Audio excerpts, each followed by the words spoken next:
you go. There you go. We're live. We'll let you know. Go ahead and click live. All right, guys, we're getting started.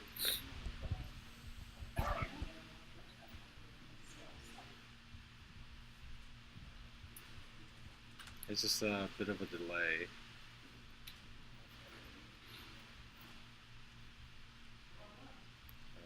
A long delay.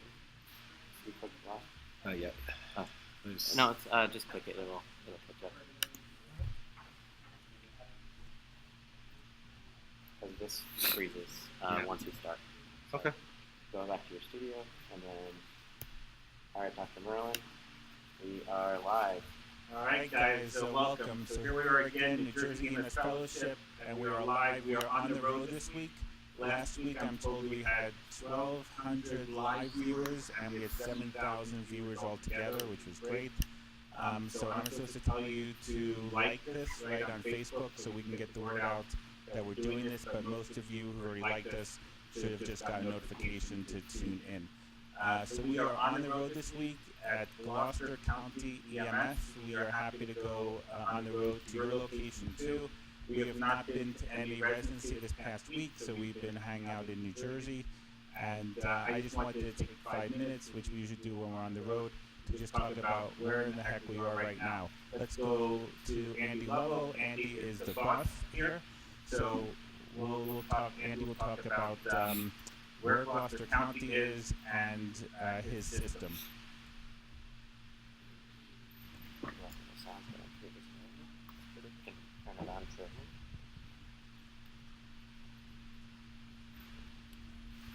So we're in the southern part of New Jersey, bordering the Delaware River. We are the first and only county-based EMS system here in the state of New Jersey. We provide BLS coverage in 20 out of 24 municipalities. Just celebrated our 10th anniversary, so we're pretty proud of that. Have about 220 providers currently. We have anywhere between 12 and 15 crews on at any one time. We staff up and down during the day based on call volume. And again, we're a public entity. We're a third service provider, but we are the County of Gloucester itself. Great, thanks. All right, Andy, thanks for hosting us. We are coming live from their EOC. Just real quick, just some updates, which I usually do at the end. Don't forget, EMS conference, we're doing it for EMS week, is May 22nd, 4 p.m. to 10 p.m. We already have a few hundred people signed up. Sign up now, go through the fellowship webpage, www.emsfellowship.com, and sign up and bring several of your friends. Completely free EMS conference with both New Jersey CEUs and New York continuing education credits. I know people have signed up from all over. We are doing this with a $0 budget, trying to collect $10 at the door. And for every dollar we collect, we'll put somebody through paramedic or EMT school for free. At least that's our goal. So hopefully we'll get lots of donations. Everybody is donating their time. Nobody's getting paid. We're only paying for the hall, which is at the Robert Street Hotel in Newark in the major ballroom. And we'll have some food, and it should be a great event. If anybody wants to stay over, we got great rates at the hotel. And if anybody's bringing an emergency vehicle, we have special spots for you to park at and a garage across the street. So you must sign up. It'll be sort of like lightning rounds. Everybody will do 20-minute lectures from 4 to 10 p.m. on evidence-based topics. Nothing you can read in a book is at our conference, or else it's a waste of your time to drive all the way there. We have people driving 3-4 hours away. We have 30 or 20 speakers, and it's all evidence-based topics based upon current literature. Don't practice pre-hospital care based upon what's in the textbook, which is 3 to 10 years behind the current way of thinking. Practice it based upon the articles, and that's what we'll do. Everything is evidence-based. Again, nothing you can read in a book, and it should be an exciting day. Let's go right to Journal Club. We'll start off by talking about interesting cases. Who had interesting cases this past week? Dr. Torres. Okay, we're going to have a little delay getting mics to people.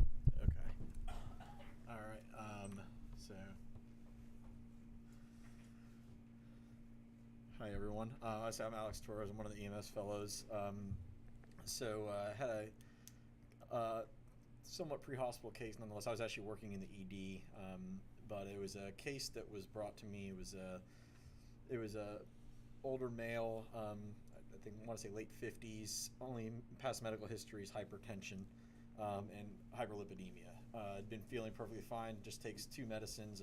One is a statin, the other one's I want to say lisinopril. Nonetheless, just a couple of medicines, and comes in for sudden onset 40 minutes earlier of what is evidence of a large vessel occlusion stroke. He had a significant hemiparesis of the left upper extremity, facial droop, slurred speech due to the facial droop. The old large vessel occlusion. Should I ask you which stroke scale you used? So it was a Cincinnati stroke scale is what was used. Or did you do every single? Well, you reviewed that article about what the best stroke scale. Yeah, it was the VAN.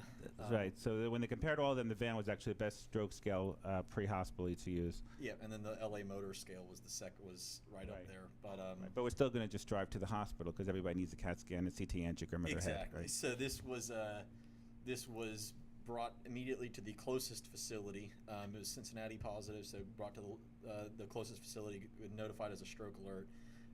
And what does large vessel occlusion mean? Because So it's going to be the intracranial aspect of the internal carotid, or the pretty much proximal MCA. yeah, so it's 2 things, right? It's just those 2 things. Yeah. And no stroke scale. I mean, we say this over and over. No stroke scale is perfect. So if you don't meet the stroke scale, you just need a CAT scan, and if you do meet it, you need a CAT scan. And if you have a positive scale, it doesn't mean you have an large vessel occlusion. It just means you're more likely to. Exactly. So this guy came in, looked like it was appropriate. It definitely had some legitimate neurologic deficits. So get him straight over to CT. So the protocol for CTs at that particular location pretty much did a CTA, a CT without a CTA of the circle of Willis, and a CT perfusion was included in their TPA Right, protocol. because if your hospital is still behind the times and only doing a CAT scan of your head when you show up, that is wrong, right? The NEC for the Northeast Cerebrovascular Consortium Conference for like 4 years now has been saying you have to get a CT angio before you leave the table, right? Yeah. Period. I mean, it's pretty straightforward, Exactly, right? and that's one of those. I mean, we signed our waivers to forget about the creatinine, and we got his CTA done. And the CTA was performed, and comes back. I finished doing my assessment. He denies any kind of trauma. He denies any head injury, anything like that. Should we guess? And All right. I get a phone call from the radiologist. Says the non-con CT is normal. The CTA or the CT perfusion is pretty much useless because there was too much artifact, and the CT A of the circle of Willis shows a thrombus in the right MCA. Yeah. So, which And by the way, was not kind everybody needs a CT perfusion. I mean, you can make a healthy argument that maybe you need it after 6 hours because we know between 6 and 24 hours after the Dawn study, mechanical thrombectomy is a good thing to do, which makes life in the pre-hospital arena challenging at best to figure this out. Yeah. Right. So I went ahead and did my consultation with the neurologist over the phone. I mean, the guy was, by this point, was about an hour and 15 minutes since symptom onset. We went ahead and did TPA, and I argued to transfer him to a facility capable of performing thrombectomy, just in case he doesn't have resolution of his symptoms, and he has that capability available to him. After back and forth with the hospital, the patient was agreeable to it, got the patient transferred. He still had some neurologic deficits by the time he left my facility. His NIH initially was about a 7, it was a 6. I mean, Well, let's just be a little cautious here, arguable. Dr. Torres, right? Because we know even in the NINDS trial, right, that nobody got better right away, Exactly. right? Yep. So this was the one trial which made us fast-track TPA for strokes. One trial, 200 patients, two different. There's a part 1 and a part 2. And even when they looked at people who got better right away, and they found that people who got better at 3 months based upon a modified Rankin scale, and right away nobody got better. Exactly. So for the rest of your life, if anybody says I gave the drug and I saw somebody got better, that is based upon no freaking science. And the best people we have says people don't get better right away. Maybe they got better because they were having a TIA, a mini stroke. They only got better in the NINDS trial at 3 months in a modified Rankin scale, right? So the drug doesn't work right away. Maybe they were having a TIA. Exactly. So that's why, I mean, this guy, I mean, he didn't have a rapid resolution of symptoms, which I didn't expect. And that's kind of, I said, I understand I'm not expecting to have a rapid resolution, but I want to get you somewhere where they can potentially do a mechanical thrombectomy. At least you have that option available. So gets transferred. I leave my shift and come back the next day and get hey, Dr. Torres, you remember that patient with the stroke? The receiving hospital called. They wanted to talk to you. So here I am thinking, oh my goodness, what did I do to this poor guy? and it turns out that they took him straight to the hybrid suite to perform mechanical thrombectomy That's on him. great. And they pulled out, so they ended up doing, when they injected that, they looked at the carotids, obviously to look at the internal carotid as well, and they actually found an internal carotid dissection on the right, expecting that's where his clot came from, and they did pull a clot out of the right MCA, and they said pretty much within a few hours he was down, NIH was down to about a 1, he had very little deficits. Did they stent over the dissection? They did. They stented the dissection, they great. removed the clot, and the guy, I think, went home 2 days later. That's great. With pretty much complete full function. He had no residual deficits, so they were calling to give me positive feedback, but the thing there was, I mean, I think with and the reason I bring it up in terms of an interesting pre-hospital case is because we always talk about should they have bypassed the primary hospital, which is primary stroke center not capable of performing the intervention, or just taking him 20 minutes up the road to a facility that is capable, because the transfer process alone took almost 2 hours. So Yeah. with these time-sensitive medical conditions, it really pulls into where do you go? And I know we've had this discussion before. And you had when to we fly were- that guy too, right? Yeah, and I also had to Because fly the patient because I didn't have an ambulance available for an You additional flew the guy. 3 Thank hours. goodness the weather was good. Yeah, right? it was. from 20 It was going to minutes. be. I had to fly him 20 minutes up the road because I didn't have an ambulance available for 2 to 3 hours at minimum. Yeah. And the guy was just sitting in my department not getting anything when he truly needed to be somewhere where they could perform an intervention. So why don't you talk about the 2 trials that changed our lives in the last 3 months, which was the Diffuse trial and the Diffuse 3 trial and the Dawn trial. So, I mean, we reviewed these studies. So hopefully everybody knows this because they've seen our journal club.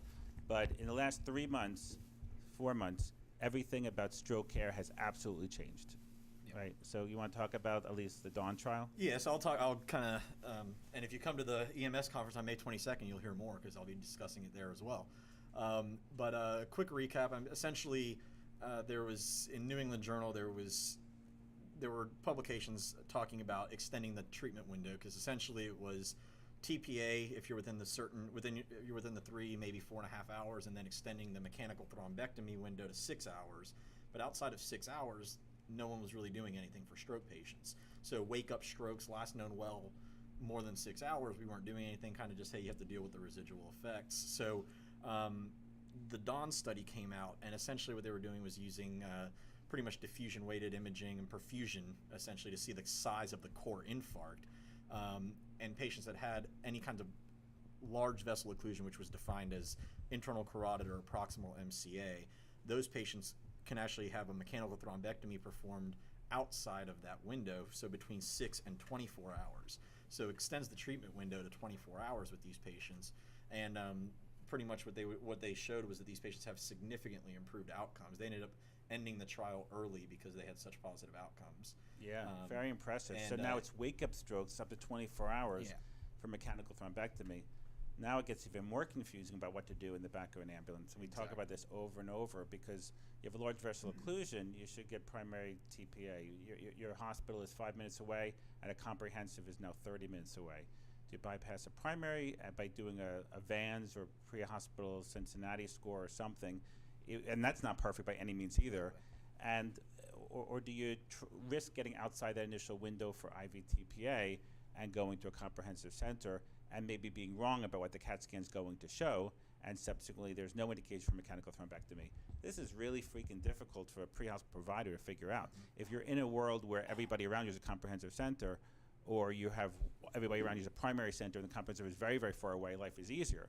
But when you have some hospitals that are primary, some hospitals that are comprehensive, now there's a lot of questions about what's going to happen in the back of that ambulance. Yeah. Interventional neurologists or neurosurgeons are saying large vessel occlusions cannot be adequately treated with TPA. It does not work. Not that it doesn't work, Right. but it's maybe 25% effective.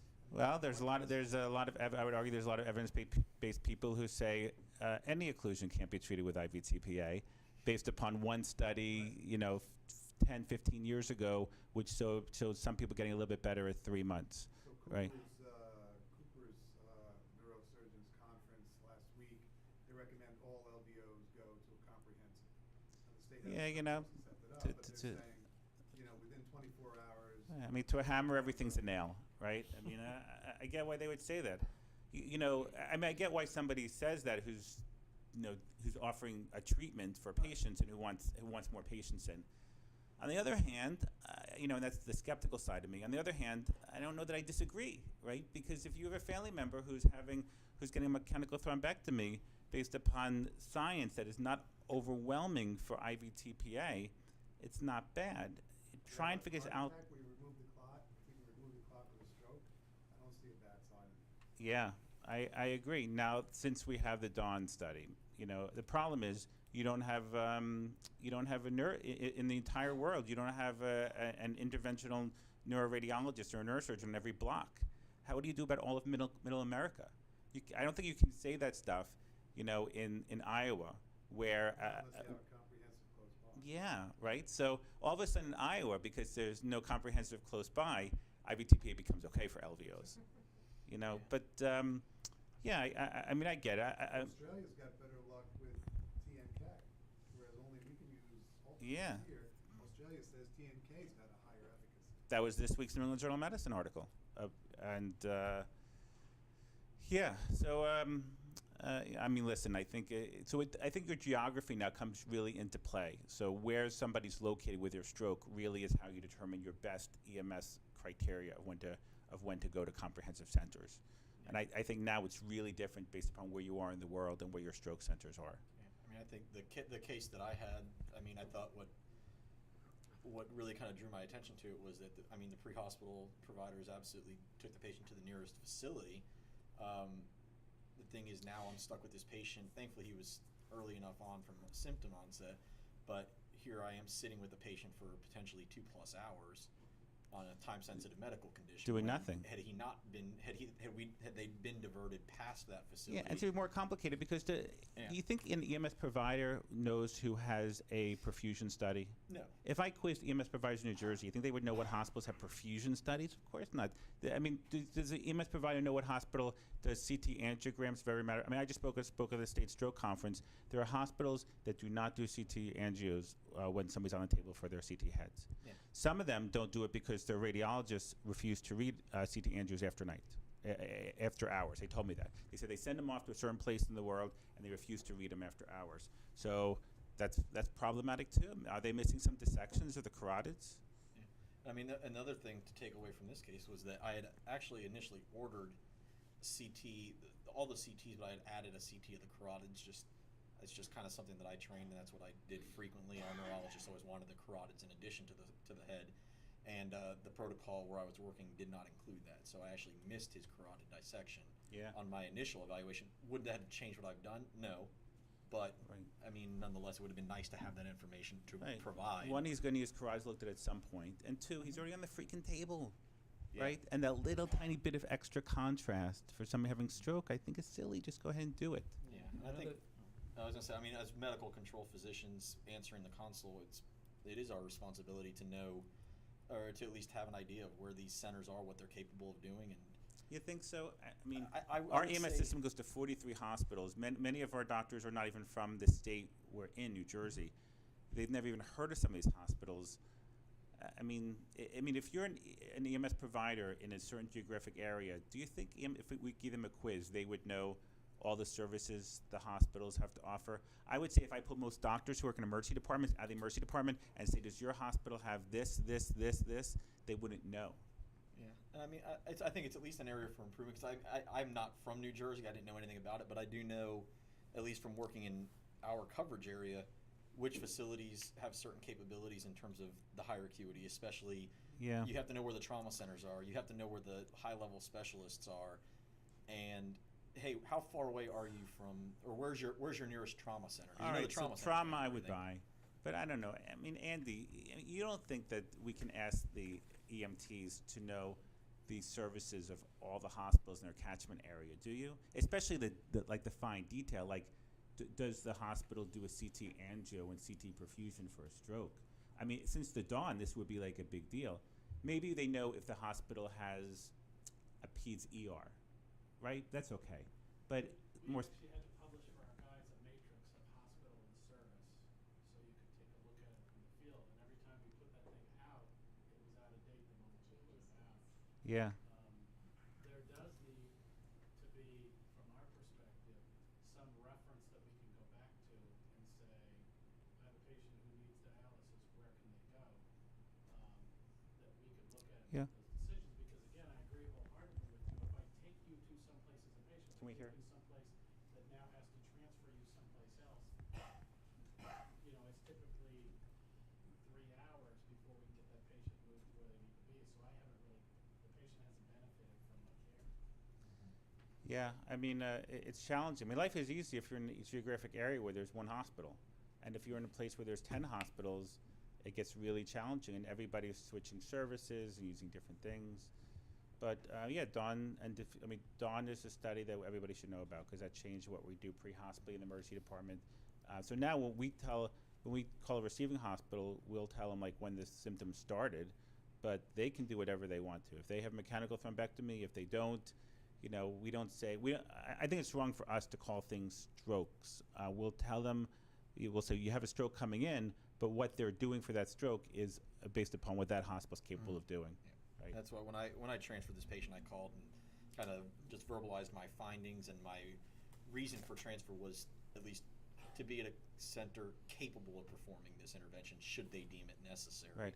Not saying this is why he's going, this is what he needs. It was, hey, this is why I think you should go, and that's why I had to explain to the nursing staff was, this is what I think he may end up needing. So if this is what he needs, I think he should be at the right place. Yeah. And There aren't enough of these guys around. No hospital in our state keeps an interventional cardiologist in-house 24/7.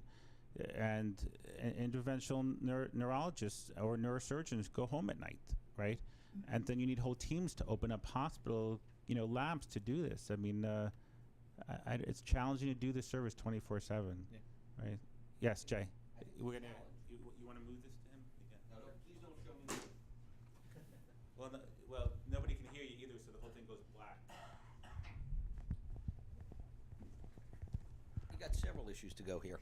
Number one is the economics. You know, most community hospitals will not want you to send somebody to a comprehensive center.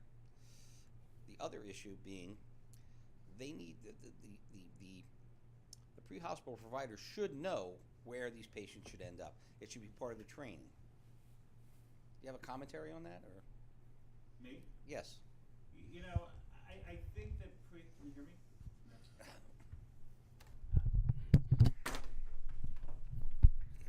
I mean, I do think people have to have an idea of what hospitals have to offer, but I think that, if you go to 10 hospitals, it just becomes a little bit challenging as Andy says, it's difficult for him to keep up with everything. So maybe it should be prioritized. Like if you don't know if the hospital has a PICU, maybe that's less important than knowing what they're capable of strokes. I mean, it gets to be challenging, I think, for somebody to keep up with everything. Don't you think? Yes, it is. And there's also the economic, like I said, the economic factors. Most hospitals don't want you taking that patient to the other hospital, to comprehensive center, because they're losing their revenue. Yeah, there's So- a very important reason for this. There's this guy named Martin Samuels who ran neurology at Harvard for years. And he found in a big study that the average person with stroke-like symptoms has cardiovascular disease that starts at least 6 years before neurologic disease, right? So people say, doctor, can you assure me that, I won't have a stroke or heart attack? And you say, I can't assure you won't have a heart attack, but if you have no heart disease, then you're probably not going to present with neurologic disease first. Just playing the odds. And it means that if I admit somebody to a hospital with stroke-like symptoms, they're probably going to have something wrong with their heart, right? This is why this is big business, right? Because I'll do a cardiac workup on them with the stroke workup, and I'll probably find something, right? That's why people want to keep these patients. Right, and everybody with carotid bruits probably has coronary disease. Yeah. So there's no right answer. I would think that, I'm pretty sure every pre-hospital provider knows where their nearest cath lab is. Not necessarily. STEMI. Not down here necessarily. Or at least medical control should know. Yes, medical control knows. Someone in that pre-hospital, someone that's involved in that pre-hospital care, whether it be online medical control, should know where the nearest STEMI center, the cath lab, which is a time-sensitive medical condition. Now we're calling stroke, which should be a time-sensitive medical condition. Therefore, I feel like we should at least start thinking, moving into the future for kind of educational, process improvement kind of projects. Easier if you have 2 or 3 hospitals. Yeah. Harder to check too if you have 43 hospitals and the doctors aren't even from the state they're giving command. Right? Yeah. I mean, And remember that is also based on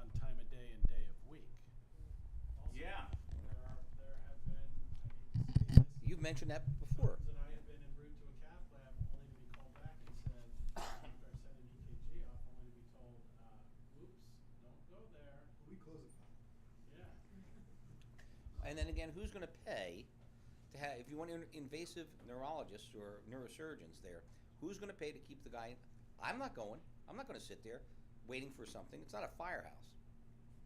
I mean, if the medical community or the medical economic people want to pay for somebody to sit there, that's different than if somebody, Yeah.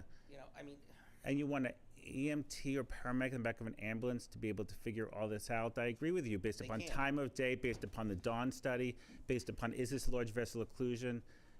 I mean, I think the most important thing is when we do these stroke scales, we do it en route to the freaking hospital. Because the answer to me is no matter what you find, they still need brain imaging, right? If they're positive, if they're negative, if they're somewhere equivocal, they still need brain imaging no matter what. So it has to be en route to the hospital every single time. I just think it's so silly how we spend hours debating the best stroke scale. And maybe Vans, is it? I think the Do stroke whatever scale's you want to waste. en route to the hospital, If right? you can't recognize a stroke, not Wahlberg stroke or a clumsy hand syndrome, but if you can't recognize a middle cerebral artery stroke, you probably shouldn't be in the business. Yeah. I agree. All right. Anything else, Alex? No, I mean, like I said, I was just thinking more of kind of it was a hospital case. I mean, there was a lot of pre-hospital application to it, and it's funny that we put so much emphasis on trauma recognition and levels of trauma centers and getting them to the appropriate level facility and cath lab. I feel like this obviously didn't develop overnight. It happened over time, and this is just an area, like I said, for improvement in pre-hospital care. We debate all the pre-hospital stroke scales, but I agree with you. Just get them to the hospital. They need imaging. And I don't care what hate your stroke saying scale. that. I hate saying that. It goes against every fiber I have just to say to somebody, get them to the hospital, because that somehow negates what EMS does, and I always argue against that. But in this case, they need brain imaging no matter what, Yeah, even right? if they're And I don't know what to do because, and we did a whole blog about this. Can you tell the difference between a bleed in your brain and a stroke by clinical exam? And let me give you the basic answer, and then I'll talk about it. No, no, no, no, no. You cannot tell the difference if I have blood in my brain or a stroke based upon an exam.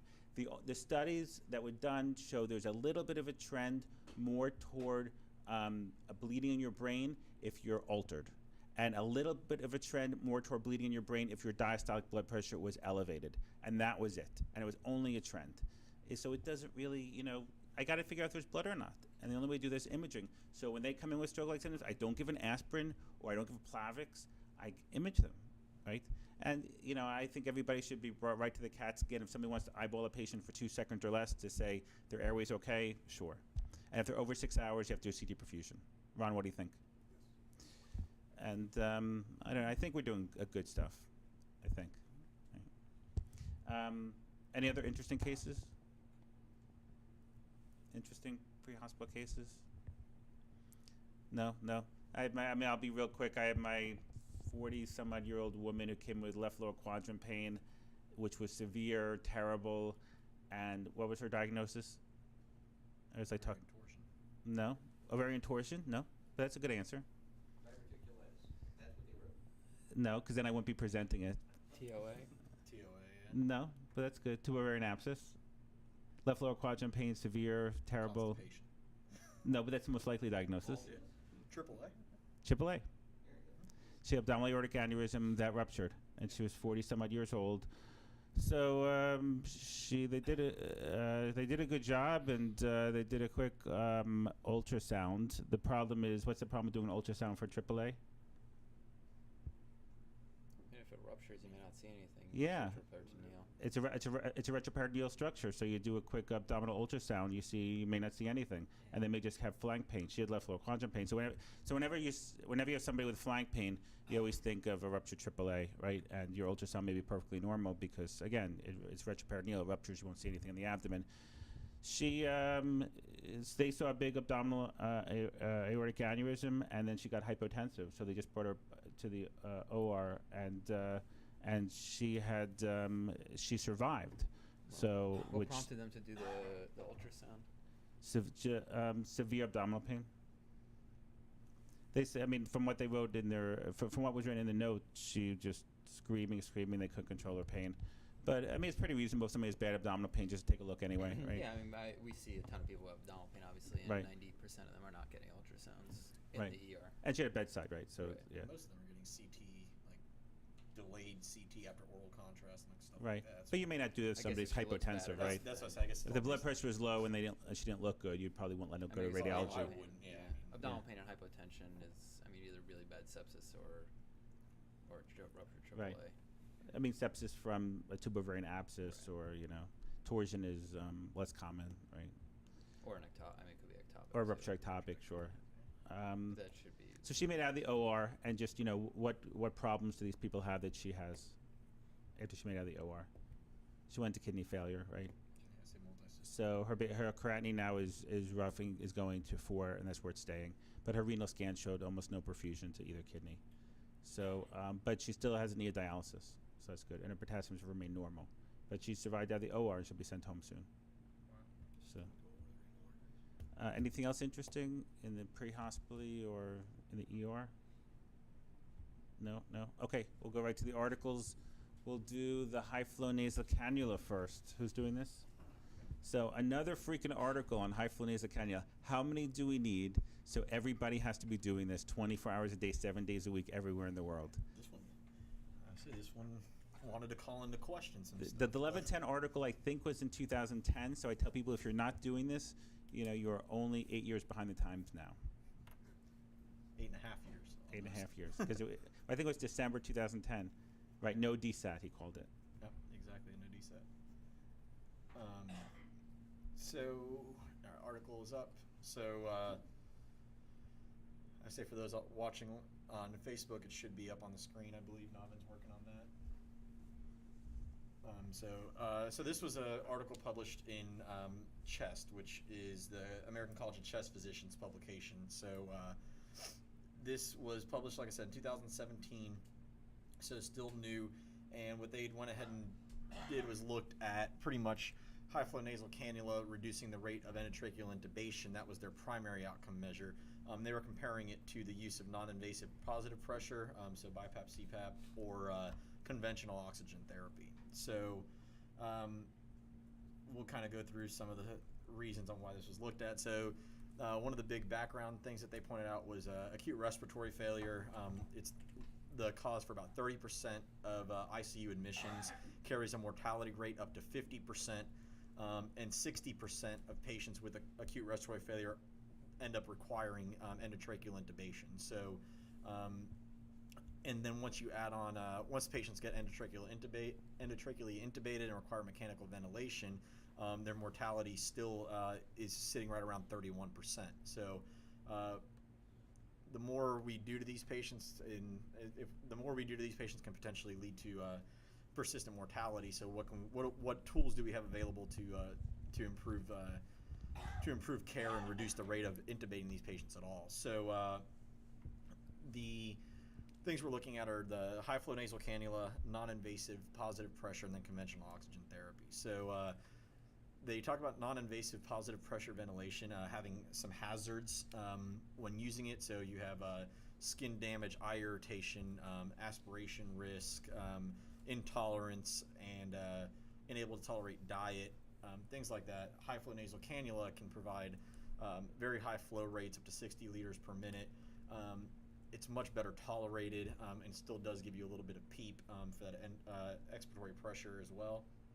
So essentially what they were looking at was based on there were some controversial findings on high flow nasal cannula. Does it work, does it not? Dr. Merlin mentioned already about it definitely helps because we've had studies done. So this was looking at kind of some of the studies looking at the rate of endotracheal intubation. So they did a systematic review and a meta-analysis of all published trials containing superiority tests comparing to conventional oxygen therapy, and then non-inferiority tests compared with non-invasive positive pressure. So the time frame for this study was impressive, 1946 to 2016. So I don't envy the people who had to review all these studies. Which is really cool because we know that Medline starts in 1966. So they went 20 years before Medline started to do their meta-analysis. So It's a little overkill. I thought that was a little. I like their enthusiasm. You think the first author wants to be a fellow next year? So I mean, yeah, I feel bad for the poor medical students involved on this study. So it's, I mean, it says they searched PubMed, Embase, Medline, and Cochrane Central Register of Controlled Trials, as well as the Information Sciences Institute Web of Science, and then they describe their keywords there. So the eligible clinical trials were identified as patients with acute respiratory failure, defined as a respiratory rate greater than 25, accompanied with an oxygen index, essentially a PaO2 to FiO2 ratio less than 300, or arterial oxygen saturation less than 92 with 10 to 12 liters per minute of oxygen, or less than 94% room air saturation. So help me out here. That's a PaO2 to FiO2 ratio less than 300 is acute lung injury, right? And the less Correct. than 200 is ARDS. Correct. Right. So people always wonder what ARDS is because half the world says the wrong thing. It's a PaO2 to FiO2 ratio less than 200 with a pulmonary capillary wedge pressure less than 18, which means you're not in heart failure, and a fluffy pattern on your chest X-ray. Yeah. Right. So In the 1946 cases, how do they measure arterial blood gases and how do you measure saturations? They didn't have. I mean, we'll have to ask somebody really old. I don't know. well, so say it's. Just did, not gonna Well, say it didn't have to include all of those things. It was this or this or this or this. So one of the possible inclusions was having that oxygen index. The others obviously were the less than 92 already on supplemental, less than 94 on room air, respiratory rate greater than 25. Those were pretty much the eligible patients, and then they were also looking for patients divided into experimental and control groups. So experimental group with high flow nasal cannula, control group where they were either getting non-invasive or they were getting conventional oxygen therapy. They excluded pediatric patients, so nothing less than 18 years old. And the primary outcomes they were looking for were endotracheal intubation, and they were looking at ICU mortality and length of stay.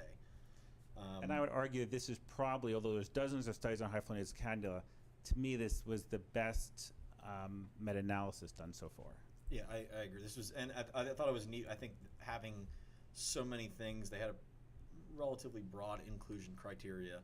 I thought was pretty good, and they went through. So there were initially 776 records identified. They ended up weeding that down. Figure 1 shows the flow, the study flow of it, but they ended up condensing it down to 18 studies that were actually reviewed in depth. So all of the 18 studies compared the outcomes of high flow nasal cannula alone versus those of the other two modalities.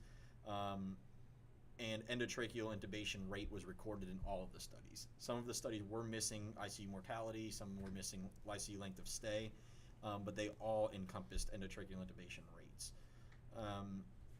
So table 1 actually shows the details of all the studies. It's a 2-page table. And one of the things I found interesting were that all of the studies, and it talks to you about the study design, whether or not they were unblinded or blinded, randomized controlled trials, retrospective studies, observational studies, and then it shows you the country in which they were performed.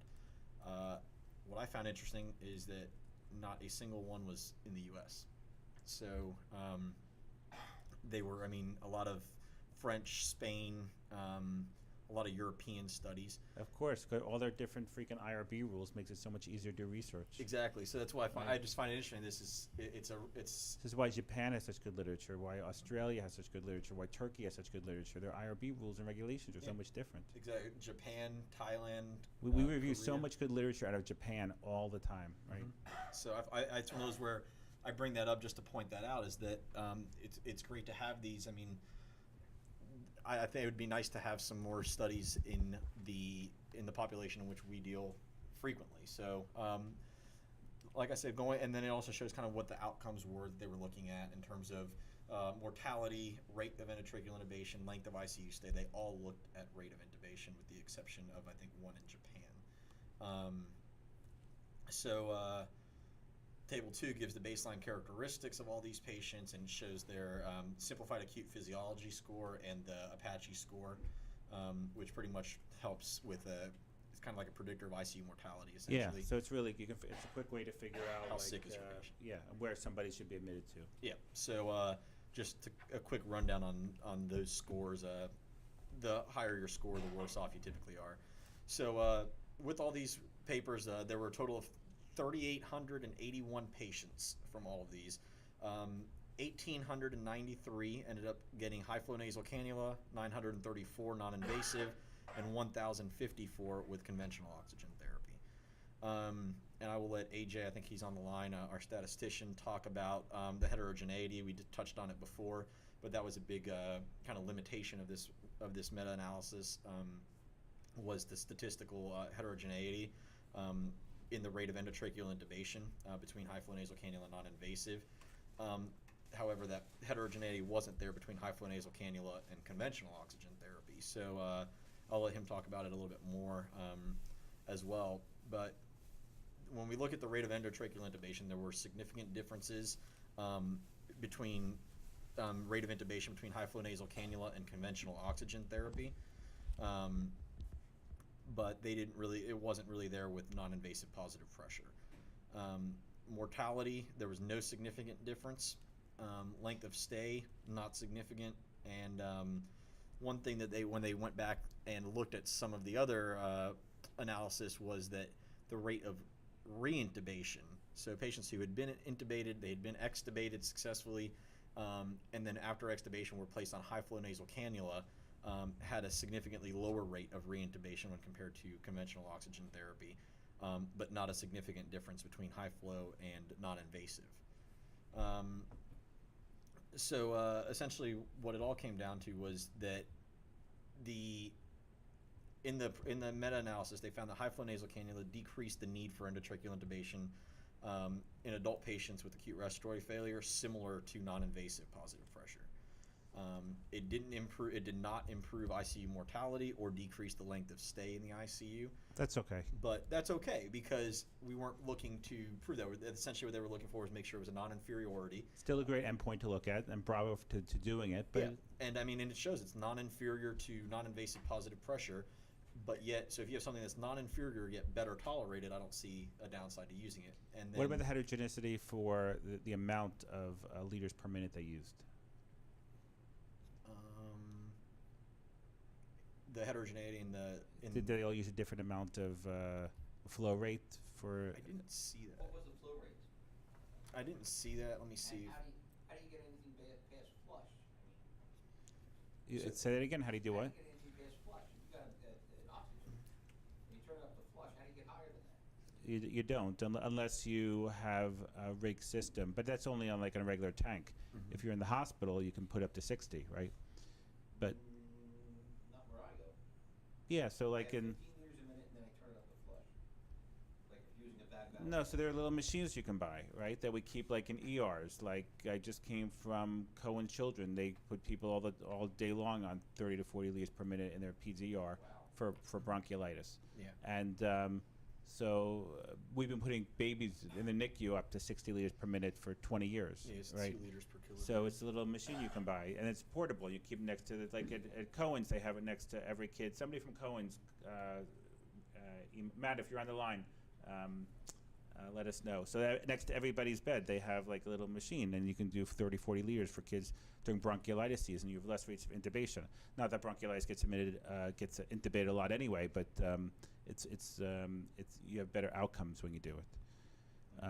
So we can do 15 liters, and I mean, we'll just, before we let AJ go and talk about this, so this is such a freaking no-brainer, right? I mean, it's a high flow nasal cannula up to 15 liters per minute. If you ever put a laryngoscope in somebody's mouth and you don't have them on high flow oxygen, you're doing the wrong thing every single time.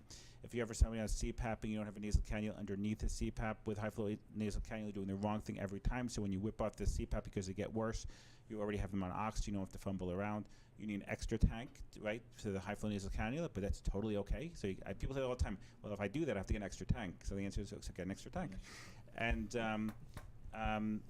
And then, so this reduces the rate, and we transport people like in the air, right, Alex, with high flow nasal cannula, 30, 40 liters all the time, right? So this is not weird. I find there are more ICUs, especially in different countries that I talk to now, who say, yeah, we have a patient on 30 liters by nasal cannula. I go, okay, thanks. Yeah, that makes sense to me. So I still don't understand why people aren't doing this more routinely. I mean, this is, I think some people do, but other people just still don't get it. And maybe, I think part of this is muscle memory. People say, I've been doing this 30 years. I'm just not used to doing this. But, you know, December 2010 is old enough now to start thinking about doing this. Yeah. I mean, I know I've personally worked at some facilities where you talk about, using high flow nasal cannula. They say, well, we don't have that device, and then or it's too expensive to get the actual high flow nasal cannula devices that can humidify oxygen, things like that. So right, and we're not to make, I mean, it's nice to get humidified, and that's we can go up to from 15 to 60 liters per minute. But if you don't need anything to go up to 15 liters. Yeah, exactly. So that's what I mean. I think it's an educational gap that we still need to fill. Yeah. But like you said, it's been 8 years. So weren't you an EMT at some point and somebody taught you can't go higher than 6 liters per minute? Yeah, but nobody said to them the magic question, why not? Well, I feel like it's still taught in medical school. Yeah, but you probably learned more things in medical school that were wrong than were right. Yeah, that's true. That's why we do residency. All right, AJ, what do you think about this? I mean, we like it because it looks so the literature, but it's a meta-analysis, so it's certainly far from perfect. What are your thoughts? A lot of what is done in this meta-analysis is dependent upon the clinical significance of what we're trying to find. But I'm pretty much in agreement with you guys. However, this is a random effects model. So in a random effects model, we're going to take into account the drastic differences between groups more. If this was a fixed effects model, we might actually not be seeing any difference in this meta-analysis. So the random effects model allows our effect size, variance, and study size to be taken into account into the pooled estimate, and then the I-squared is taken. So if in a fixed effects, you don't take into account the effect size or how much your, in this case, odds ratio is changing. So AJ, I know we talked about this before, but just go over one more time the I-square and what it means and what's a good number. Okay, so the I-squared variable is heterogeneity, and it takes into account in this instance the effect size. So how much is our OR differing between our groups? Can you just it also takes down? into account our variance between groups, how much is our measure differing between groups, and the study size in each group. And it's saying how different are they among each other. And so in this study, they want it below 50%. So they want it below 50%, you said? Yeah, but that's a clinically significant setting. Okay. So that's entirely dependent upon the literature that they're looking for. So as you see on figure 5, under HFNC versus NIPPV, you see 63%, which is nearly 50%. So I wouldn't entirely misjudge it just because it's 13% over the clinically significant borderline. Because there's quite a large room to vary because this is a clinically significant setting, not a statistically significant setting in which they're putting the heterogeneity value at. So overall, this is a very good study. It definitely favors the experimental treatment. All right, so I'm looking at the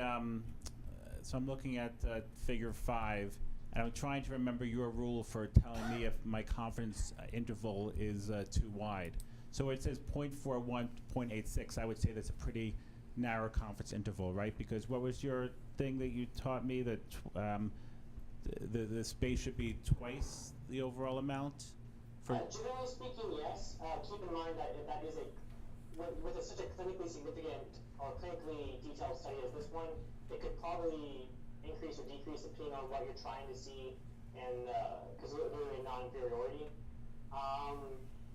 So that can change quite drastically in this setting. But for most settings, if you're just doing a regular test of difference to the ANOVA, you could put it around twice the distance between the two estimates. Okay. What variable would you say you're looking at? Where it says the total 95% confidence interval in figure 5, 1,999, and then if you look at the 0.60, the confidence interval is 0.41 to 0.86. Oh yeah, that one. That one's a very it's a very narrowed down confidence interval, and you can see that because it has nearly 2,000 people in the study sample, which allowed the variance to decrease so drastically to give a more approximate estimate. And then, all right, so I got the, so what about DF? What's DF? Degrees of freedom? And tell me what 1 degree of freedom means. Like if it says test for subgroup differences, and this is DF equals 1, P equals 0.23, and I square is 29.2%. So the 29.2% is below 50, right? But what does the degree of freedom equal? Like, why was that important for them to put it there? I mean, degrees of freedom is usually defined as like n minus k minus 2 for ANOVA tables, or n minus 1 for one sample. Why it is 1, I am not exactly sure. Let's see. You know, like above it says degree of freedom 5. Like why is that important for me to know? I get why the I square is important. It seems extraneous to me. All right. And then it says above that degrees of freedom equals 16. Like, do I need to know that?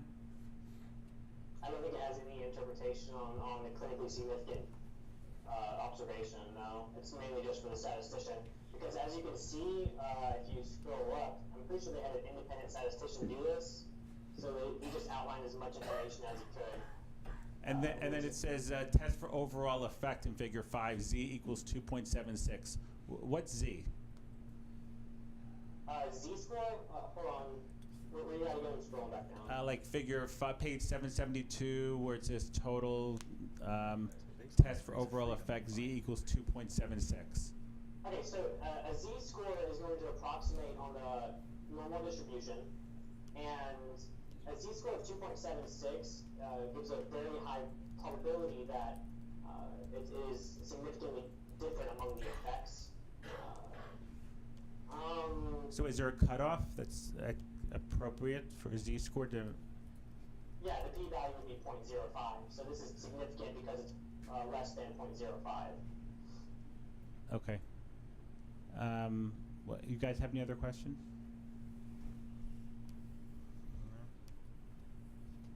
What's the MH, by the way? The Mantel? Mantel-Hansel score, it's when you take all variables in a sample size and you pull them together and then divide it by the baseline estimates. It just gives them, it allows the variance between groups and the sample size to be estimated more approximately. It's very similar to a standard pool deviation that they use in other sort of medical journals. All right. So as a meta-analysis goes, you like this one? Yeah, I do. It does. For a random effects model, it's definitely showing favor for our treatment. And one more time, define a random effects model for me. A random effects model is when you take into account the effect size, such as a more drastic OR, Okay. And your pooled estimate. If this was fixed effects, the drastic differences between our ORs wouldn't be taken into account as much. It would just be basically the sample size. I got it. All right. You guys have any questions? You get that? I mean, yeah, I get it. The thing I was going to ask was in figure 2 on page 770, I guess halfway through the document, it mentions, it shows that risk of bias table or figure. I mean, obviously it's a meta-analysis, so you can't really do anything about the blinding of participants and personnel. You're kind of stuck, work with what you got. But how much does that actually impact? I mean, it's one of those, you see this clearly stands out from everything else. How much does that really impact the results and I guess the impact of this study? I mean, percentage-wise, is that what you're getting to? Yeah, exactly. Yeah, pretty much. Yeah. I mean, in terms of the validity of the study, and I mean, we want to use this. You can't say this is a poor study because we couldn't blind participants. I mean, it's reported, but how much effect does it actually have in terms of interpreting the results? So that's a form of misclassification, and I'm pretty sure it's just presenting it to show you a limitation, not as much to tell you that the study results are wrong. It's just okay. As you see earlier, it's an independent statistician doing this, so he's just putting as much information out there so people can replicate his results, which is what most statisticians try to do. And I think that's what he's trying to show with this table, is just that there is selection bias in some of the cases, but it's very low overall. Okay. Yeah, I mean it's one of those where I think just based on the nature of the study, on the studies that were performed and the analysis of it, it's kind of, it wouldn't be fair to say, oh, you couldn't blind the participants, so it's not a good study. So that's why I kind of just wanted to make sure we were all on the same page. That I guess it's put in there just to report it, but that shouldn't really impact your interpretation of the results. So, Yeah, because it looks like if you were to replicate it, you get around the same values, and I think that's where we're trying to kind of lean on. so a lot of narrow confidence intervals, a lot of good odds ratios, a lot of good p-values. We're starting to get this, right? All right. We'll do any other questions for AJ? Not on statistics, but I have a question. What does this do to the acid base? I mean, if somebody that comes in that's a retainer, you're not giving them the ventilation, the minute ventilation they may need. Somebody's tugging, does it change their minute ventilation to improve their acid base situation? So I don't know that there's a study which looked at acid base specifically, but This is obviously for hypoxia. Yeah, there's literature to show about decreasing PCO2. There's literature to show about improved end-tidal CO2. There's literature to show about improving minute ventilation, because you are causing some PEEP, right? Besides helping with hypoxia. So you do help ventilation, not just oxygenation, albeit not a lot. And the way you increase it is you make sure there's a PEEP valve on your BVM. And then the next page, I don't know if you're able to scroll down to the next page, but the next page from after that, after the figure of the risk of bias, it actually mentions some of the different mechanisms on why. I'm sorry, I can't hear. So on that next page, it mentions on some of the different mechanisms on why the high flow nasal cannula may be best, and one of the things it talks about due to the continuous delivery of high flow. You're decreasing the respiratory rate, which kind of seems counterintuitive, but essentially you're reducing their work of breathing, and you're improving the thoracoabdominal synchrony, allowing for actually, when you're doing is improving the central and reflex neural mechanisms, and actually based on that, they're actually getting better minute ventilation, better tidal volumes is one way. Or maybe improving acidosis, and that's why because they're trying to blow off less CO2. Yeah, so it wasn't very clear, but it was mentioned this as a potential mechanism. I'm not saying that's exactly what happens, but it's on that right side for those who are looking on the screen. And then it talks about a greater fraction of minute ventilation participates in gas exchange, also kind of helping correct that acidosis if it's a respiratory component. And it says a third factor was constant concentration of oxygen delivered, and then continuous alveolar recruitment. And it says you get about 2 to 5 centimeters of water. So that's how you're improving PEEP. oxygenation, because you have more alveolar stenting and more alveolar recruitment. We know it's good. Yeah, so I mean, there's just some proposed mechanisms for it. So I know for those that are kind of following along, this kind of helps participate in alveolar gas exchange and everything like that. So is there and any reason not to do this, Alex? I do not see there's any reason not to do this whatsoever. Right. Is there any not being pre-hospital, I am pre-hospital, but not in the ER, would there be any blood gas numbers that would make you go from this to a CPAP or BiPAP? In other words, the pH comes back at 6.9, PCO2 is 108. I mean, I think if Or the end-tidal on your monitors. yeah, I mean, if they are. Pardon me. I mean, I think that as long as they're maintaining a respiratory drive to be able to, I mean, I think if they're able to maintain a respiratory drive, I think I would place them on a high flow nasal cannula if they're keeping their mental status, and I do see a trend of improvement in their PCO2, then I think that would be better. It would be better tolerated, but I would probably do a short trial of it, and then if not, then I'd probably move on to non-invasive, and again, probably do a short trial of that, trying to wean them off of that back onto a high flow. Plus, it's a continuum, sort It of, would be a right? continuum, Because so- you wouldn't shut off the high flow to put them on the. Yeah, I think. on I the mean, I CPAP, think so. or I don't think there's evidence. You might but- add the BiPAP. Right? Exactly. So yeah, I mean, you can always add it on top of the high flow, which PCO2 increasing, your high flow nasal cannula is not working. Maybe you want to take a BVM and just hold over somebody's face with a high flow nasal cannula, that PEEP valve on it, and then you've created CPAP, and and you don't squeeze until the respiratory rate goes below 4 or their SAT goes below 90-ish. yeah, 88, 90. If your pH is less than 7 and your PCO2 is over 100, I think it might just be time intubated. I mean, that example is Yeah. No, that's okay. He had mentioned. So that- he's saying if your PCO2 is over 100 and your pH is less than 7 or some made-up number, it may just be time to intubate, right? Of course, your clue may not be by your blood gas, which you may not draw when the patient's acutely ill. It may just be by how the patient looks. But when you're But intubating that patient, it could be by the end-tidal CO2 too, right? So you see your end-tidal CO2 either going all the way down or all the way up. But that would fit in for the no descent anyways, because during your induction phase, you want the high flow on. Right. And who's to know whether the patient's going to get better from your high flow or worse? You don't know until you try it. All right, good. You want to go to the Lucas device study? So the takeaway from this is try the high flow nasal cannula first and see how whether or not they improve. Yeah, and this study, by the way, just looked at adults, right? Yeah, this but, is just but we adults. do have studies now on children to say high flow nasal cannula is good for kids too. So the mechanical. Yeah, the mechanical chest compression. So, so we'll summarize these freaking devices by saying, in summary, which I keep saying is 6 studies, 4 show no benefit of mechanical devices, 2 show worse outcome with mechanical over manual. The literature does not like these devices.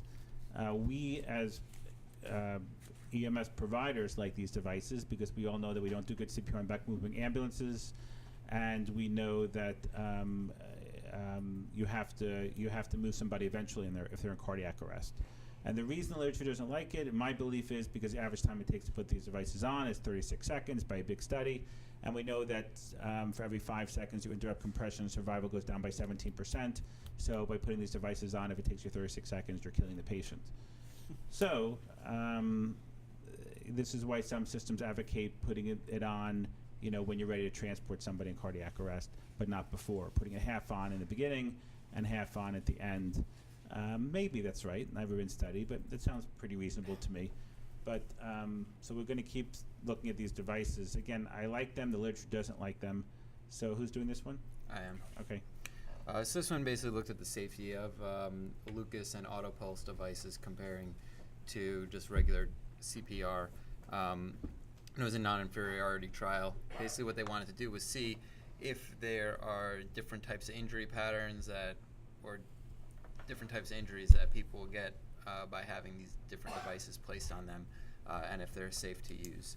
So it was a randomized non-inferiority trial where patients would come in either having pre-hospital cardiac arrest or in-hospital cardiac arrest, and then what would happen is if the person had an in-hospital cardiac arrest, there would be an envelope and people would get randomized to getting either the Autopulse, the Lucas device, or mechanical CPR. And then if someone had a pre-hospital cardiac arrest, as long as they didn't have a device put on prior to coming to the emergency room and only had mechanical compressions, only had traditional CPR done when they got to hospital, they were then randomized to having to continuing with traditional CPR or having the Autopulse or the Lucas device placed. The study went from basically November of 2008 to May of 2014. And what happened was after they were randomized, if the person died, they would either get an autopsy or a post-mortem CAT scan to see if there were any injuries, and if the person survived, then they would get followed throughout their hospital stay. Some people were excluded if the family or if they survived didn't want to participate in the study. What they looked at, the primary outcomes were serious or life-threatening resuscitation damage to visceral organs, so that was including large vessels and vertebrae determined by the postmortem CT or autopsy, and secondary outcomes were damage to bony structures of the chest wall, so if there was a break in the sternum or a break in the ribs. And that was for the people who did not survive. For the people that did survive, they would watch a clinical course until death, look for signs of visceral chest cage damage on any radiological studies that were done, and I guess they would follow the chart and use all that potential information. Things were divided into life-threatening, life-threatening complications, which would basically cause someone to exsanguinate. So if it was reasonably expected to interfere with cardiovascular respiratory function, exsanguination in excess of 800 milliliters. So it would be life-threatening complications. Serious would be therapy for repair or alleviation of pain or expected to prolong hospitalization, and insignificant complications require no therapy, so things that would heal spontaneously or may only require a one-time limited therapy. The secondary endpoint damages were defined as serious, which then this was with the chest wall structures fractures. So if it included a sternal fracture, it was serious, or fractures to above 6 ribs on one side, or 4 ribs if there was bilateral fractures.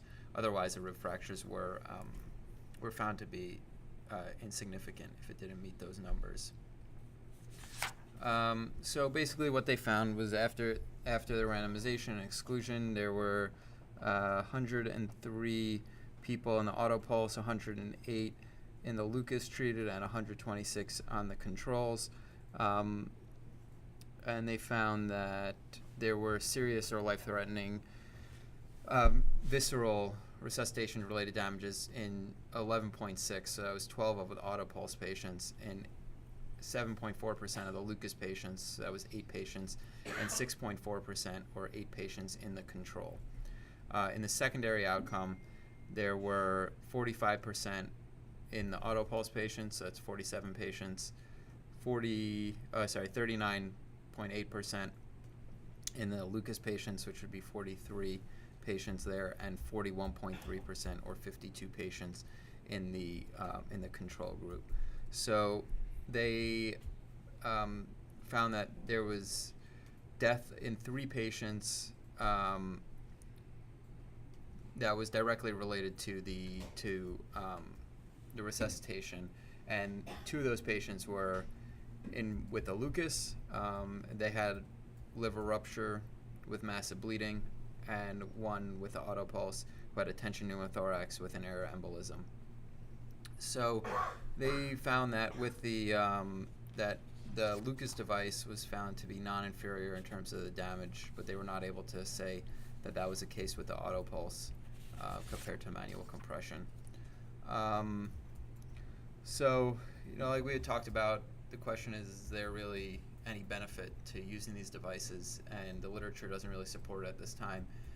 It seems to be, based on this study, that they couldn't say that the autopulse device was non-inferior to just manual compression in terms of safety. So, but the Lucas device was non-inferior in that regard. So kind of what do we do with this from here? I mean, I think if we would be choosing between a Lucas and an autopulse device, it seems like the Lucas may be a little bit safer. Although the study really, at the randomization, it really only looked at the people who had out-of-hospital cardiac arrest. It didn't look at any of the people who had a device placed on them prior to coming to the hospital. So I don't know what sort of bias that potentially introduces. These people had manual compressions up until the point they got to the hospital, and then I don't know exactly what happened with them prior to coming in, and then all of a sudden they were randomized to have one of these devices put on or randomized into the manual. It may have been a little bit more fair to look at this if from the time that cardiac arrest happened, having the mechanical devices put on.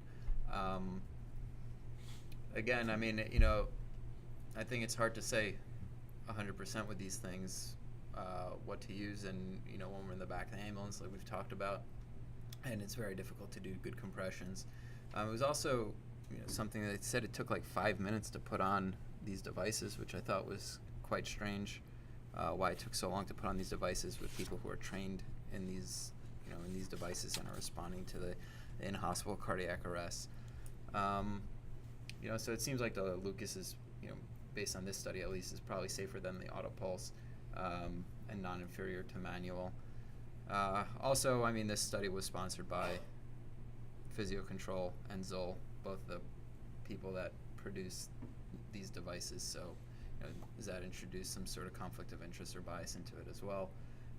Potentially.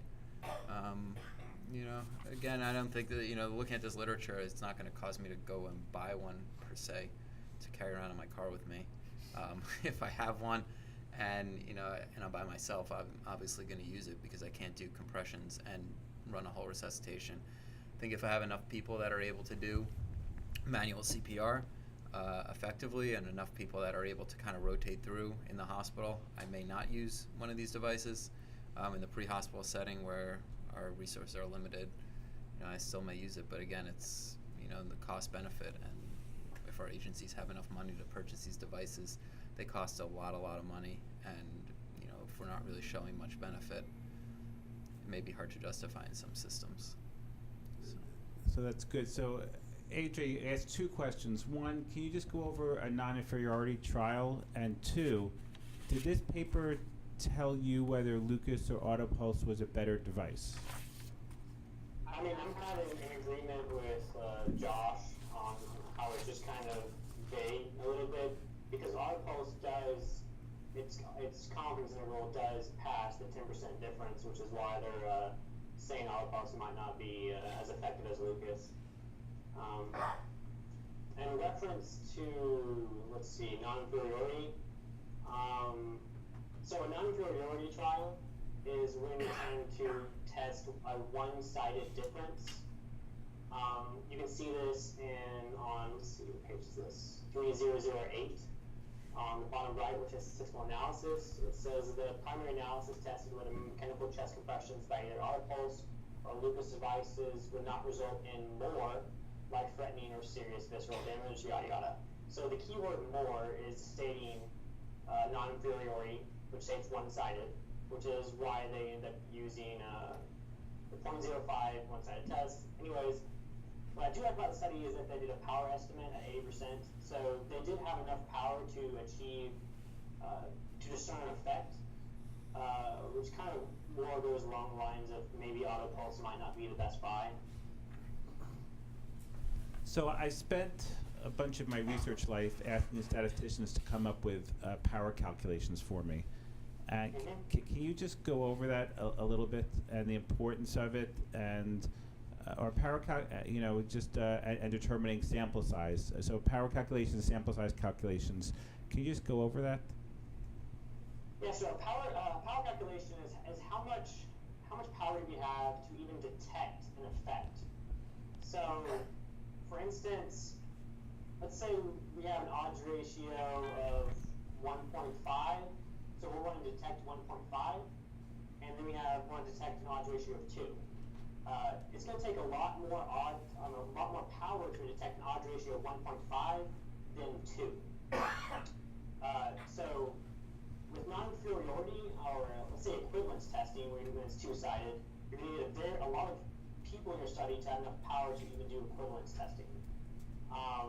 Because it takes a lot of large sample size to detect such a small difference, whereas if you have a very big difference in your OR, you don't need as many people, and you're going to have enough power to detect the effect. Okay. What questions do you guys have?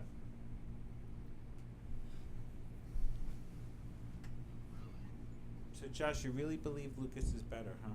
I don't think it's necessarily better. If you had to pick. I mean, if I had to pick based on this, Well, I guess we should say less. less dangerous maybe. But I don't know. I mean, I'll say you don't see a lot of the devices used, at least in the areas where we work.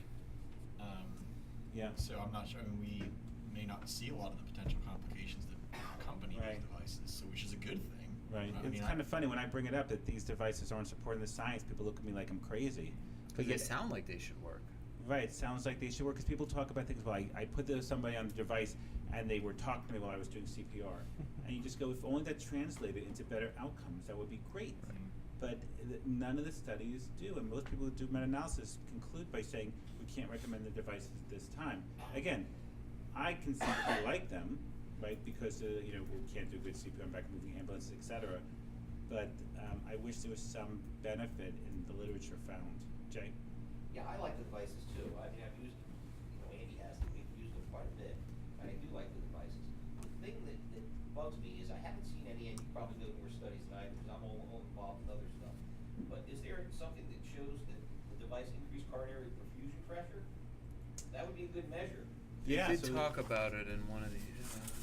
Yeah, so I don't remember what this study shows, but there are other studies which talk about it improved coronary perfusion pressure. But what does this study say, Josh? They mentioned one of the other studies. I don't remember which one So I it do was. remember in there's here. some stuff that says benefit, but who's to say that, who's to say that doesn't translate into more lives saved? I mean, No, you need an outcomes measure. The other issue is, you know as well as I do, how much does this save our pre-hospital providers from the back-related injuries from doing the CPR? Does that make the device worth it? Yeah, these are parameters you can't measure. In cost? You have people, you've got Holiday City, showing up with their 80-year-old people doing we'll CPR. have to edit that out, It's just not gonna be effective. I mean, or we'll just say the nature of the responder, you can't measure that Right. because it's not homogeneous. I started Right. carrying stretchers down at the age of 14, and my back sucks. So, And again, they get tired easier. And we know from the literature that the body habit of the person doing compressions is associated with the depth of compressions, right? So if you're using this device, which can be just turned on and turned off, and as long as the battery's working, you don't have to switch out, you don't have to say change 1,000 to 1,000. Right. So you get constant care. So- It won't show this. and it frees them up to do other things, or. Sure. That's a benefit. But when you debate these topics, I usually say, which side do you want me to debate on? Because I feel I get debate on either side. Well, I mean, what about the fact that when you're putting the device on, you're killing the patient? Because, if it takes you 36 seconds to put the device on, you're decreasing survival by 10%. Well, what was the downtime before you got there?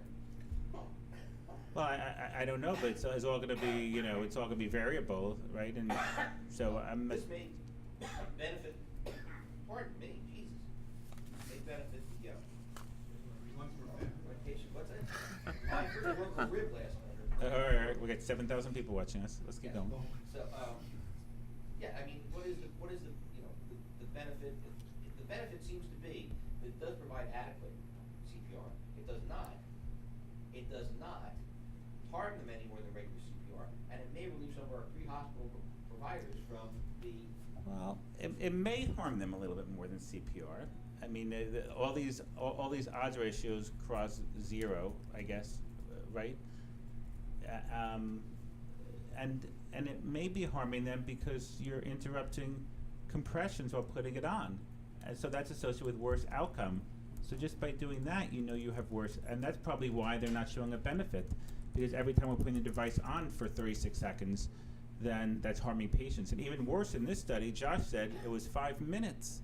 That means putting the device on basically means you've killed the patient. Then the device manufacturer needs to develop a way to put it on quicker. Right, but although that may be true, that probably will never happen. Josh, right? I mean, 5 minutes to put the device on? I don't know. I mean, it makes no sense to me how it takes 5 minutes to put on this device. I mean, it's like, Take that long. yeah. But even if every 5 seconds you interrupt compression, survival goes down by 17%. So Andy, how long does it usually take for the device you guys have put on, roughly? We were training and timing people, it was 25 seconds. So 25 seconds, right? So survival goes down by 5% for every 17 seconds. Wait. I wouldn't recommend walking in and just putting the device on. I would walk in, assess Do the patient, CPR, start do a couple CPR, rounds, right. get a couple of minutes under your belt, 5-10 minutes, and then Yeah. one, if you're gonna transport, obviously you need to have the device, because you can't do CPR on a moving vehicle. Two, if your respirator is becoming more tired, you have the device to back up. You Right. should initially start doing. But this manual. is Jim's argument. Every time I transport a cardiac arrest patient, the end-tidal goes down, and now I know the patient's having a worse outcome. So do I stay on the scene after 30 minutes of persistent VF, or do I transport the patient? Well, if it's a witness cardiac arrest with bystander CPR, maybe you want to transport the patient, and yet here's my end-tidal CO2, and now it's 5 because I decided to transport the patient. What am I doing wrong? And now if I take the time to put the device on, is that decreasing the chance of survival? I mean, I think these are impossible questions to answer, but there are these patients who are 40 years old, and you go, you know what? I'm going to give up some myocardium here and decrease my end-tidal CO2, but maybe somebody's going to be willing to do ECMO when I get to the ER. So we have a question from Facebook. Specifically, has someone seen any studies that look at mechanical CPR versus manual CPR with feedback devices? I think I did see some studies in progress doing this, but I don't know if anything was published yet. Yeah, I mean, on clinical trials, there's about another 100 studies going on about this. It's not surprising if you go into clinical key and then go into clinical trials. I don't know, not that I recall a feedback device off the top of my head. I mean, the argument is, maybe the compression depth is wrong or something along those lines. I mean, we learned about 2 years ago that the best compression depth is 1.7 inches, right? So we know that. The problem is, how do we tell people to compress at that depth? And we also learned by that study that 50% of the population compress at a depth that's not at the recommendation of the American Heart Association. So half of the time we're doing wrong CPR on patients, and these are people who are trained, not people who are untrained. Yeah, I mean, I agree. I think a feedback device is important, or turning on the what do you call it, on the life pack or whatever device you have, to know that you're doing it at a proper rate, and the proper depth is definitely better. Right. I'm a big believer that if it takes you more than 5 to 10 seconds to feel a pulse, it's totally freaking okay. Right? If it takes you 20 seconds, it's totally okay. Andy? Well, we started to touch on coronary perfusion pressure. We figure out cerebral perfusion pressure. Does the heads-up CPR really make a difference? And if it does, how do these devices fit into that to allow us to do CPR with the head elevated versus supine? Yeah. Yeah, I mean, and for years we were doing crazy things like Trendelenburg, which we showed, I mean, we wrote about this, just has no benefit and potentially making some people worse. So these devices may play a role in that too, as we figure that out. Yeah. I mean, maybe that is the answer. Maybe we have to have a device that you can put on much quicker. Maybe the best thing we can do for BLS is have them practice putting the device on quick. I mean, do you do that? I mean, that to me is probably the most important thing. Practice putting the device on quick. Practice putting it over and over and over. We used to, I mean, all the wasted weekends I had putting shortboards on people, I helped nobody, right? Maybe I should have been doing something like this. Okay, last study, we'll do this quick. That's going to be the one I'm talking about. We'll get the little stand there. So another study about drugs and cardiac arrest. Yes. So And everybody sent me this article to go over, and I mean, we'll summarize the literature of no poison helps in cardiac arrest, and then we'll talk about this. Right. So this, you want me to have that? Oh, yeah. No, let me either one. So this is the Association of Emergency Department Administration of Sodium Bicarb after out-of-hospital cardiac arrest, and they're looking at the outcomes in the American Journal of EM. It's basically out of China. All of the data and researchers are from China. So they are essentially looking at a retrospective, essentially chart review of their outcomes and their use of sodium bicarb. And they're able to do this because they have a recent and large national health system that has everybody's health record, so they can pull from that data, and they're able to look at something like 1 million different charts. So they were really able to get a lot of charts and data to look at to try to power the study and see if there's differences. After they went through the comparisons and eliminated people, like for instance, people that were cardiac arrest but were pronounced unseen, so presumably deaths that may have been days old, so therefore they would not be related to the study. They whittled it down to something around I believe 7,500 patients that they were able to look at. The other important part of this to remember is this was happening in Taiwan, so this is more of a emerging EMS system, and they mentioned kind of how that's related. They have EMTs and also, I'm sure, first responders, and they also have levels of EMT. And the EMT2 is kind of what we might associate with the EMTI, where they can do things like IVs or put an LMA in, so kind of intermediate. And recently, they've started to have paramedics that roll out through the country, and paramedics can administer drugs, unlike the other EMTs, who similar to our system, would be just basic life support, AEDs, and such. So many of the people that would be involved in this would presumably have EMT level cardiac care, and also because their emerging EMS system may have delayed EMS arrival to the scene, and probably for the same reason would have the public health message may not be the same of dispatch-aided CPR or hands-only CPR prior to EMS system arrival. But what they were looking at basically was sodium bicarb administration, and this is primarily looking at ER sodium bicarb administration because it was easier for them to track.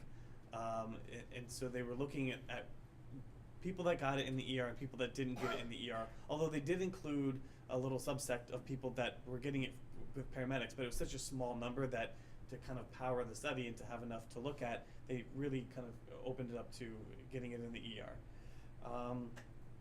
They didn't really quantify it into amounts. It was really, did you get it or did you not get it? And then trying to sort through a lot of the other data. They basically were looking at did you survive to hospital admission? And if you survived hospital admission, they looked at their secondary outcome of 30-day mortality, which is pretty good results to look at. And their risk of death at 30 days was lower with sodium bicarb use, and their survival to hospital admission was also increased. So both of them seem favorable for using sodium bicarb, and they kind of had the power to look at it. Although you have to wonder about a lot of their confounding factors. Number one, the chart review of all comers. Interestingly, they included people in traumatic cardiac arrest, so that actually has a potential being a big confounder, unlike pretty much all the other studies who exclude that population. Of course, it was adults only. And also, they don't have any other metrics as, for instance, bystander CPR. Was this witnessed or unwitnessed arrest, just because they don't record that data in their data set. So those would obviously be better and helpful. I think we just have to remember that when we're considering to use this, because of course there's been back and forth controversy. In fact, it was at this journal club I presented an article in a resuscitation in 2017 of bicarb harms, 33-month neurologic outcomes. So, and that was also a big powered study. That one was out of Canada. I think it's still back and forth. So this study showed that in their population on the review, it seemed to be beneficial, and it was a decent number of patients. I don't think it sold me as using it or not using it. I think that with the studies that show it doesn't work, you could see how it wouldn't work, because if you're taking one more thing away from the important part, which is the CPR part and the defibrillation part, doing anything else is going to make it worse, right? And then on the pro side, we probably have some good cases, because some of these cardiac arrests are from either TCA overdose, which they do address, and there was a portion in the data set that they mentioned. These were tricyclic antidepressant overdoses. And then some of the people who will have high potassium induced cardiac arrest, right? Those people, this is the treatment for those things, so we should be using it. I think at the end of the day, you can add this to our data pool, and just like all of our other intervention, it should be targeted. Do you have a renal patient here who has cardiac arrest? We should be giving them calcium and bicarb probably as well. Is this a young 30-year-old hit by a truck? Bicarb's probably not going to help them that much, right? I think just a targeted resuscitation is probably more helpful. And thinking about why is this person in cardiac arrest, rather than, just, all right, let's line up our drugs. Where's our ACLS card? That's a good place to start. But trying to get to the root cause might help you fix it faster, and that's what's key. That's why by the time many of these people who come to the emergency departments, their fate has been decided by EMS.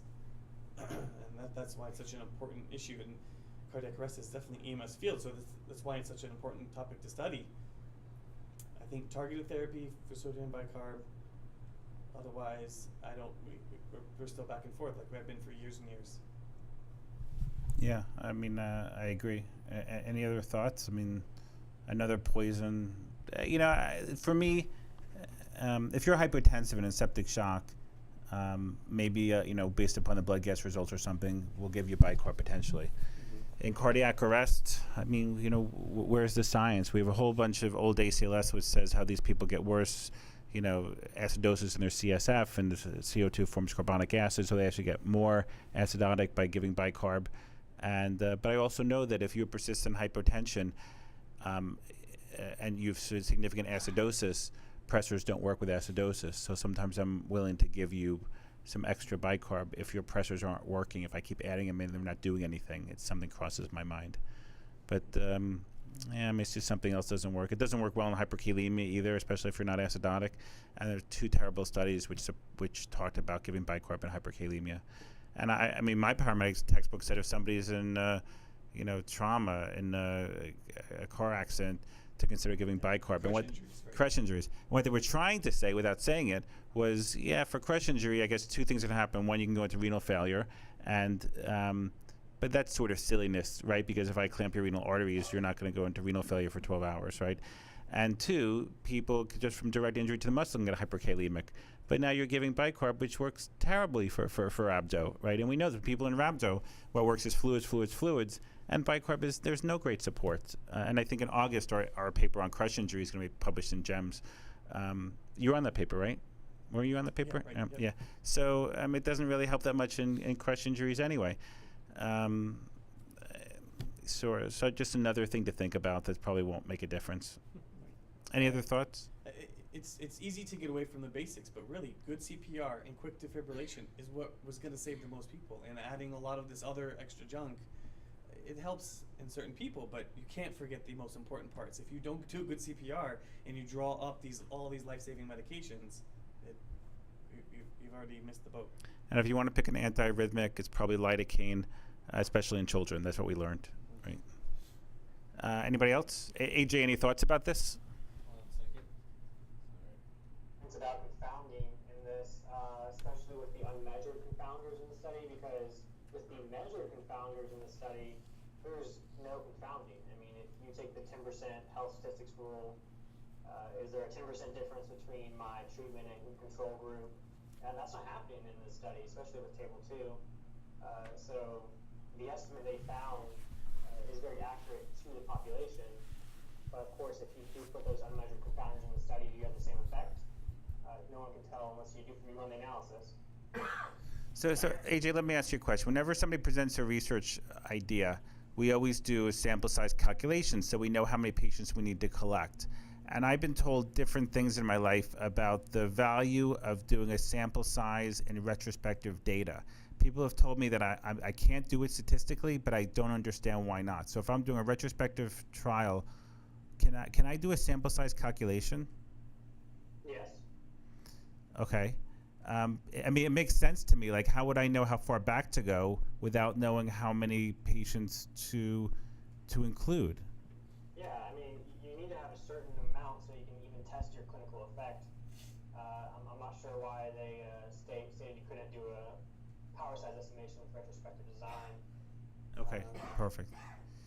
So, right, you agree that anytime we're doing a study, we need to do a power size estimate, right, to know how many patients to collect. Especially if we're defining clinical effects, like we want to measure a certain decrease or increase with a certain treatment, we always need to do a power size estimation so we know how many people are going to roll. Like, that's just standard. Right. The only time I don't do it, and correct me if I'm wrong, is if we only have 40 patients to study and we want to put something in literature, we don't do an estimate because we only have 40 patients, so we'll never get any more.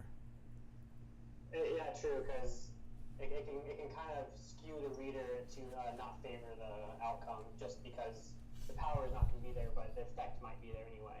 Right. Okay. All right. Anything else, guys? No? All right. AJ, I think we're good. Thanks so much for tuning in. Thank you. Okay. We'll talk to you soon. Yep.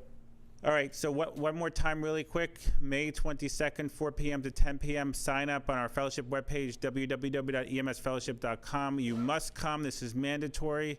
Get somebody to cover your shift, no matter how far away you are. We have people driving hours and hours to come to this conference. We'll have 20 great speakers. We already have a couple hundred people signed up. We're actually going to spend the first 30 minutes or so honoring several people who saved a life and giving them plaques and awards. And then we have a great group of people to educate you. So please show up. And we will see you next week. Thanks.